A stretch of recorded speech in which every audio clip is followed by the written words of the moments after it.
Ukraine की सेना ने नए साल के मौके पर कीव पर सबसे बड़ा ड्रोन हमला किया था और उसके अगले दिन ज़ेलेंस्की का जवाब आया। दावा किया गया कि ज़ेलेंस्की की सेना ने रूस के 400 सैनिक एक ही हमले में मार गिराए।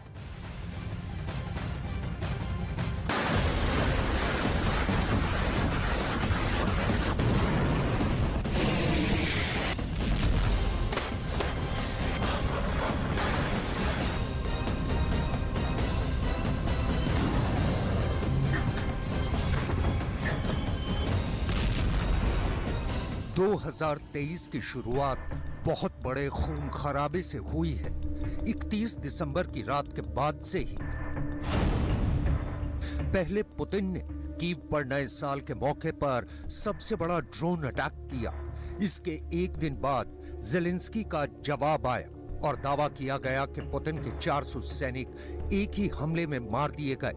अब पुतिन का गुस्सा फिर फूटा है और दावा है कि एक बैरक में सो रहे ज़ेलेंस्की के 600 सैनिकों का सफाया कर दिया।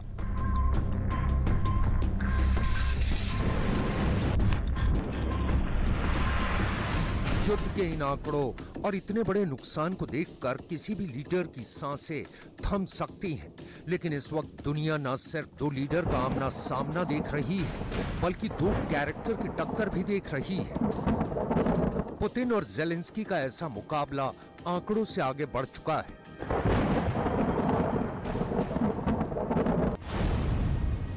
अभी रूस और यूक्रेन की तरफ से जो सर्जिकल स्ट्राइक किए जा रहे हैं, आप उसे इस युद्ध का सबसे बड़ा स्कैंडल भी कह सकते हैं। ऐसा स्कैंडल जहां दावे बहुत बड़े बड़े हैं और सबूत के नाम पर दोनों तरफ शून्य से ज्यादा कुछ नहीं है।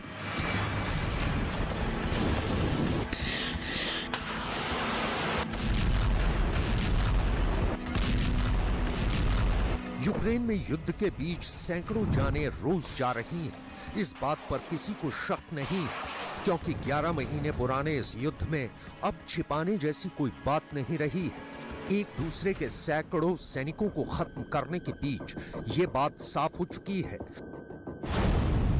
कि पुतिन का बदला ज़ेलेंस्की से भी ज्यादा खतरनाक है। पुतिन जब बदला लेते हैं तो दुश्मन पानी भी नहीं मांगता।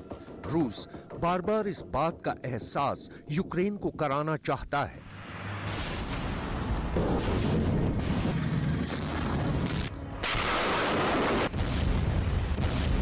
Были вскрыты и достоверно подтверждены по нескольким независимым каналам пункты временной дислокации военнослужащих Вооруженных сил Украины в городе Краматорск. В общежитии номер 28 находилось более 700 украинских военнослужащих, и в общежитии номер 47 более 600 украинских военнослужащих. В результате массированного ракетного удара по данным пунктам временной дислокации подразделений Вооруженных сил Украины уничтожено более...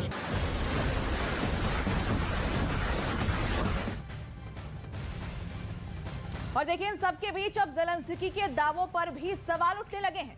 यूक्रेन में खरसोन को वापस हासिल करने के बाद ज़ेलेंस्की का हौसला बहुत बढ़ चुका है, लेकिन डॉनबास के कई इलाकों को वापस जीतने की उनकी कोशिश बेकार साबित हुई। ज़ेलेंस्की ने लुहांस्क और डोनेट्स्क को लेकर भी बड़े दावे किए थे, लेकिन ज़ेलेंस्की खुद बड़े बड़े और खोखले दावों के लिए बदनाम हो चुके हैं।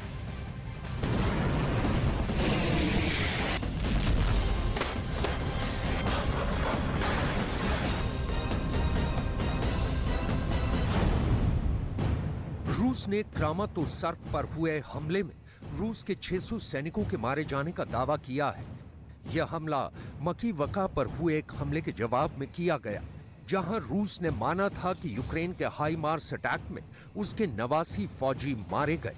अब रूस ने बदला लिया है, तो उसने क्रामातोर्स्क में यूक्रेन की फौज के बैरक पर हमला किया और इस हमले में 600 से ज्यादा सैनिकों के मारे जाने का दावा किया है। Світ знов побачив цими днями, що Росія бреше, навіть тоді, коли сама ж своїми заявами привертає увагу до ситуації на фронті. Російський обстріл Херсона запалювальними боєприпасами одразу після Різдва, удари по Краматорську, по іншим містам Донбасу, саме по цивільним об'єктам, і саме тоді, коли в Москві звітували про нібито мовчання армії. Чергові погрози російських посадовців в Європі і світу, і все це тоді, коли в Москві щось там розповідали про нібито перемир'я. हालांकि यूक्रेन का कहना है कि उसकी फौज को कोई नुकसान नहीं हुआ है और ये सब रूस का प्रोपेगेंडा है।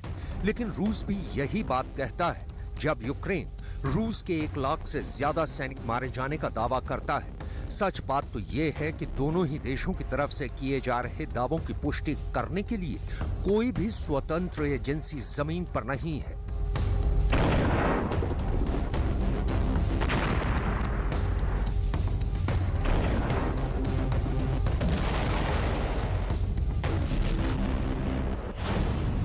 यही वजह है कि ज़ेलेंस्की और पुतिन के दावों को अब 2023 के शुरुआत में ही सबसे बड़ा वॉर स्कैंडल कहा जा रहा है। यूक्रेन में खेरसोन को वापस हासिल करने के बाद ज़ेलेंस्की के हौसले बढ़े हुए हैं, लेकिन डॉनबास के कई इलाकों को वापस जीतने की उनकी कोशिश बेकार साबित हो रही है। ज़ेलेंस्की ने लुहांस्क और डोनेत्स्क के सबसे एक्टिव फ्रंट को लेकर क्या कहा है, उनकी बात बहुत गौर से देखिएगा। हालांकि ज़ेलेंस्की खुद बड़े बड़े और खोखले दावों के लिए बदनाम हो चुके हैं।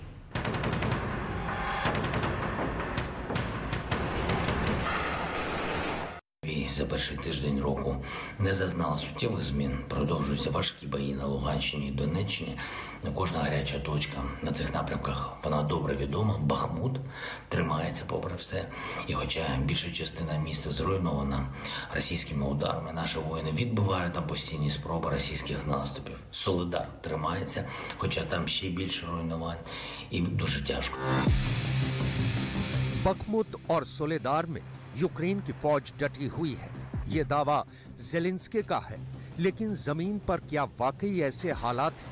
ये सवाल इसलिए क्योंकि बखमुत में रूस की फौज अभी भी भारी पड़ी है, क्योंकि पुतिन के लिए यहां हार का मतलब होगा डॉनबास के गेटवे का खुल जाना, और पुतिन की फौज के लिए ये 11 महीनों का सबसे बड़ा नुकसान कहा जाएगा, बल्कि खेरसोन से भी बड़ी हार कहलाई जाएगी।